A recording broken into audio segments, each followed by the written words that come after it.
warahmatullahi wabarakatuh. Di sini saya akan menjelaskan tentang wayang kulit.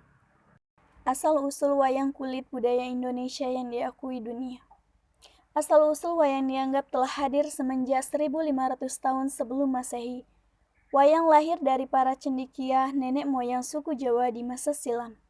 Pada masa itu, wayang diperkirakan hanya terbuat dari perumputan yang diikat hingga bentuknya masih sangat sederhana.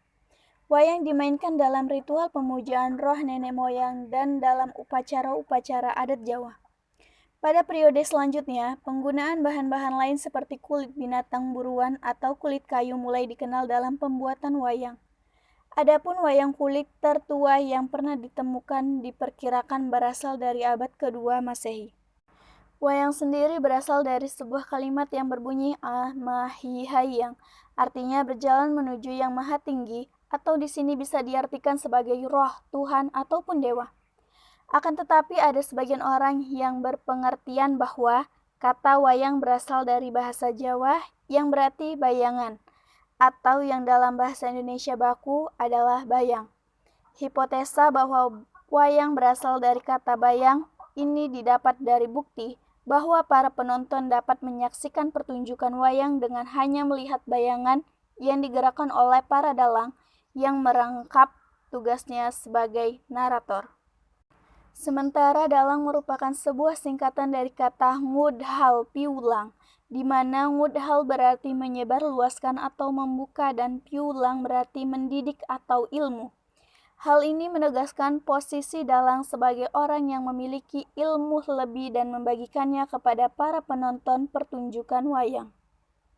Catatan sejarah pertama tentang adanya pertunjukan wayang mengacu pada sebuah prasasti yang bisa dilacak berasal dari tahun 930 yang menyebutkan adanya sosok Galigi Mawayang. Saat itulah sampai sekarang beberapa fitur teater boneka tradisional tetap ada. Galigi sendiri merupakan seorang penampilan yang sering dimintai untuk menggelar pertunjukan ketika ada acara atau upacara penting. Pada saat itu, ia biasanya membawakan sebuah cerita tentang Bima, seorang kastriya dari kisah Mahabharata.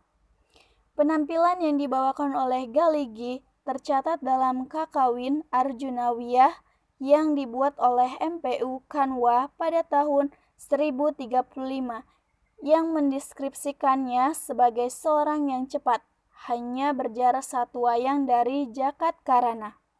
Kata Jagadkarana merupakan sebuah ungkapan untuk membandingkan kehidupan nyata kita dengan dunia perwayangan, di mana Jagadkarana yang berarti penggerak dunia atau dalam bersebar hanyalah berjarak layar dari kita.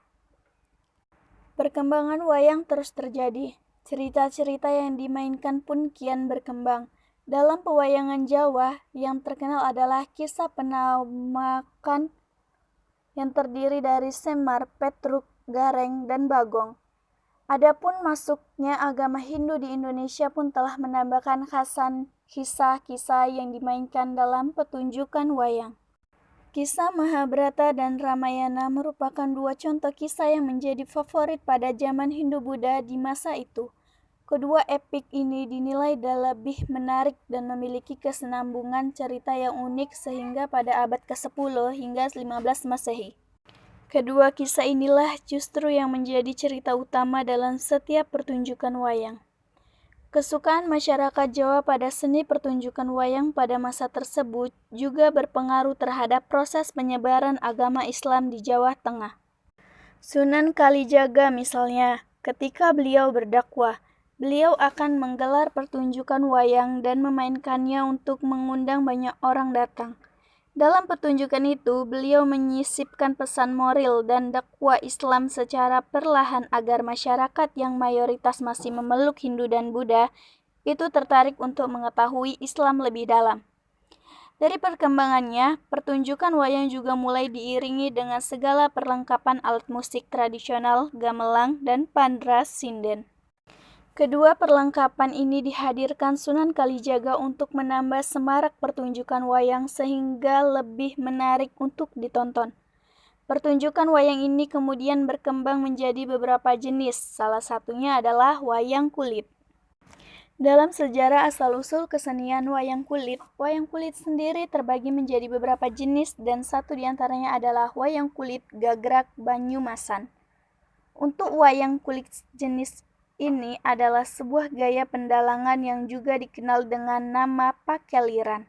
Gaya ini dinilai sebagai cara untuk mempertahankan nilai di mana perawatan dan kualitas yang mereka tunjukkan di panggung selalu menunjukkan hal ini. Unsur-unsur yang ada dalam pakeliran adalah lakon, sabet atau gerakan yang akan dilakukan oleh pahlawan, catur atau narasi dan percakapan antara karakter, serta karawitan yang berarti musik. Contoh lain dari pembagian jenis wayang kulit lainnya, wayang kulit Banjar, yang sesuai namanya berkembang di Banjar, Kalimantan Selatan. Masyarakat kerajaan Banjar awalnya memang telah mengenal seni wayang kulit ini dimulai dari abad ke-14. Pernyataan ini menjadi jauh lebih kuat ketika Panjapahit akhirnya berhasil menduduki beberapa bagian wilayah Kalimantan dan membawa misi untuk menyebarkan agama Hindu menggunakan taktik untuk mengadakan pertunjukan wayang kulit. Contoh lain lagi ialah wayang Siam yang terkenal di Kelantan, Malaysia. Wayang Siam sendiri merupakan sebuah pertunjukan wayang one man show, di mana bahasa-bahasa yang digunakan adalah bahasa Melayu. Dari awal tidak ada bukti yang jelas tentang kemunculan pertama wayang Siam. Jadi orang berpendapat bahwa senian ini berasal dari Jawa, mengikuti simbol-simbol yang sangat bercorak Jawa. Di masa sekarang ini, ketertarikan anak muda akan kesenian wayang kulit bisa dinilai sangat rendah, mengingat banyaknya pemain berbaris teknologi yang bisa mereka mainkan.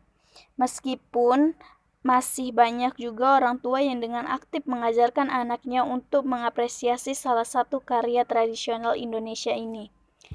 Dan hal tersebutlah yang dibutuhkan untuk memajukan wayang kulit di masa sekarang ini.